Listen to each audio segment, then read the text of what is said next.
अस्सलाम वालेकुम रहमतुल्लाहि व बरकातुहू। एक स्टार्टअप किया था, एक नया कारोबार किया था, फेल हो गए, उसके अंदर नाकाम हो गए, गिर गए, शर्मिंदा हो, ख़ानदान की तरफ से ताना तनकीद और तरह तरह की बातें आपको सुनने को मिल रही हैं, तो परेशान नहीं होना। ये उसका प्राइज़ है जो आपको मिलने वाला है। ये वो कीमत आप अदा कर रहे हैं जिस मुकाम पर आगे जाने वाले हैं। जब आप फेल होते हैं तो फेलियर के बाद आपके पास दो रास्ते होते हैं। फेलियर जब जो है रोनुमा हो जाती है, उसके बाद हमारे पास दो रास्ते होते हैं। दो रास्ते सामने नज़र आ रहे होते हैं। या तो फेल होकर नीचे ही रह जाइए, जो है गेट डाउन कर दीजिए, गिव अप कर दीजिए, या दूसरा रास्ता होता है कि स्टैंड अप, दोबारा से उठ जाना। अगर आपके अंदर एक कुव्वत ये है कि आप ज़ीरो से दोबारा हीरो बनने का आपके पास अज़म है, तो यकीन जानिए आपको दुनिया के अंदर कोई कमज़ोर नहीं कर सकता। आपके पास दोनों ऑप्शन मौजूद होते हैं।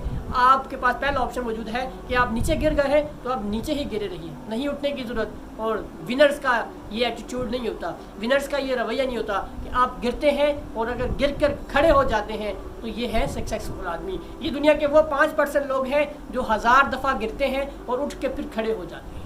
यानी कि जो आज कामयाबी की जिन बुलंदियों पर आज है, तो वो उनके लिए वहाँ जो सीढ़ियाँ थी वो उनकी वो नाकामियाँ थी, उनकी वो फेलियर्स थी, जो उन्होंने छोटे छोटे स्टेप लेकर फेलियर कर कर के सीखा और आगे जाकर आज वो कामयाब हैं। दुनिया का अगर सबसे बड़ा कोई उस्ताद है तो आपके कामयाब होने में, तो वो आपकी नाकामी है, वो आपका फेलियर है। और वो फेलियर सबसे बड़ा उस्ताद है जिससे आप सीख लेते हैं कि आपने कहाँ कहाँ गलती की, कहाँ कहाँ पर गलत स्टेप लिए, और आप उठ के फिर खड़े हो जाते हैं। ये वो पेन, ये वो प्राइज़ है जो आपको पे करना पड़ेगा। कामयाब होना इतना आसान नहीं है, लेकिन नामुमकिन भी नहीं है। शर्त यह है कि आपको लगे रहना है, आपको लगन बरकरार रखनी है, आपको डटे रहना है, आपको तमाम तूफानों का, तमाम जंगों का, तमाम हाथ पर डट कर खड़े होना है और मुकाबला करना है, क्योंकि ये कामयाबी के रास्ते की तमाम सीढ़ियां हैं। अगर आप सीढ़ियों पे नहीं चढ़ेंगे तो कैसी एक बुलंदो बाला इमारत पर चढ़ेंगे। तो अपनी नाकामियों से डरिए मत, इस डर को दिल से निकाल दीजिए। कामयाब होना है तो फेलियर लाजमी है, आप लाजमी नाकाम होंगे।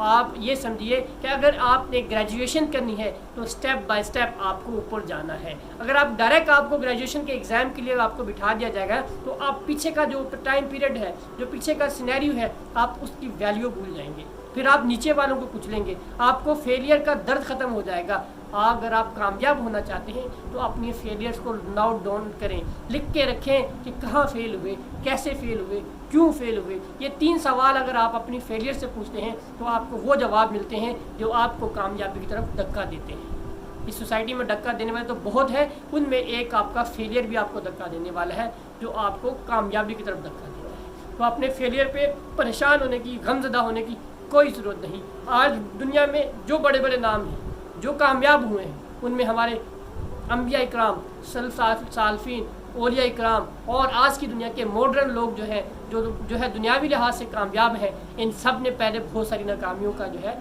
मुंह देखा है। मैं आपको सीरत तैयबा के जो है मक्की दौर में लेके चलता।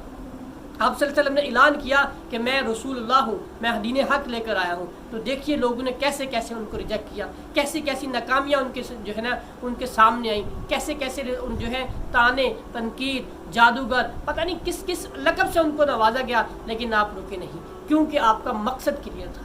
कामयाबी के लिए दूसरी शर्त यह है कि आपका मकसद क्लियर होना चाहिए कि आपको जाना कहाँ है, आपकी मंजिल क्या है। अगर आपका मकसद क्लियर नहीं है तो ये छोटे मोटे रास्ते की जो रुकावटें हैं ये आपको भटका कर रख देंगे, ये आपको हिला के रख देंगी और आप हवा के साथ टिंकों के साथ जो है उड़ कर किसी और सिमत में लग जाएंगे। तो ऐसा नहीं करना। कामयाबी चाहिए तो इस दर्द को संभालना होगा, इस पेन को जमा करना होगा और इसको एक बड़े तूफान का नाम देना होगा जो बाद में आपकी कामयाबी बनकर उभरेगा।